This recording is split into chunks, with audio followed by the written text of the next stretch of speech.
with McGrew's Green Top Farms. Just forewarning, there's going to be some adult language in this video because you can say that I'm a little bit irate. This is my New Holland 1012 Bale wagon that I bought at an auction. And let's just say that I made a mistake to keep things short. So let's get into it. So, New Holland 1012 stack liner. I'd been having problems finding hay help. And I figured, you know, this would be the perfect solution. Needed a repair. Was up on an auction. And I know before you say, yeah, you should have gone and inspected it before you bid on it.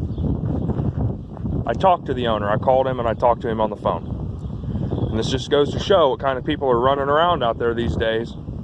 Because I was told that all the parts to fix this thing were included. Here's the pile of stuff that I got.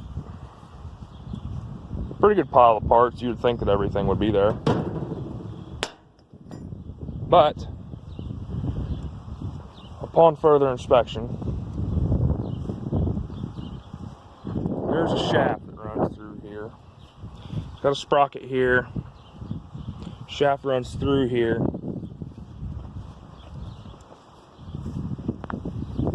Shaft runs into here, into this bevel gear, and it runs all kinds of stuff all the way down through here. I talked to him on the phone and he assured me that all the parts were there.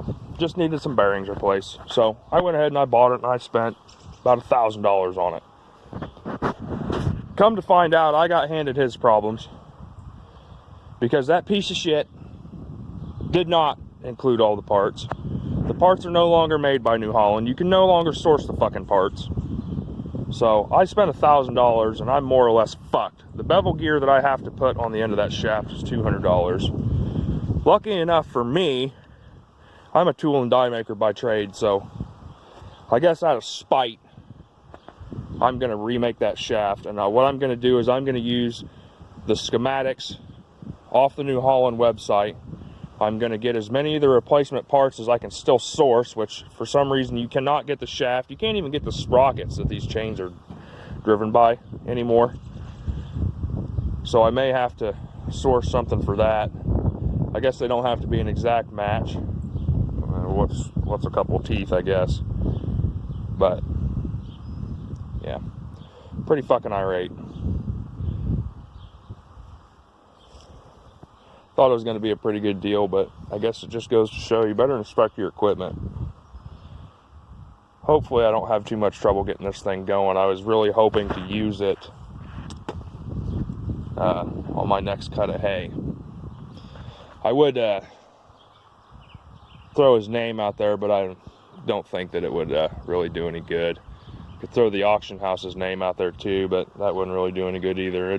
It's not the auction house's fault. And even if I did burn the auction house and they actually burned that guy and stopped selling anything for him, he'd probably just go do it to somebody else. It is what it is.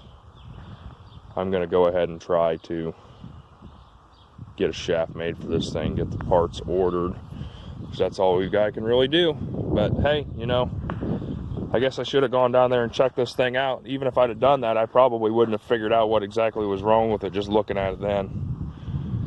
But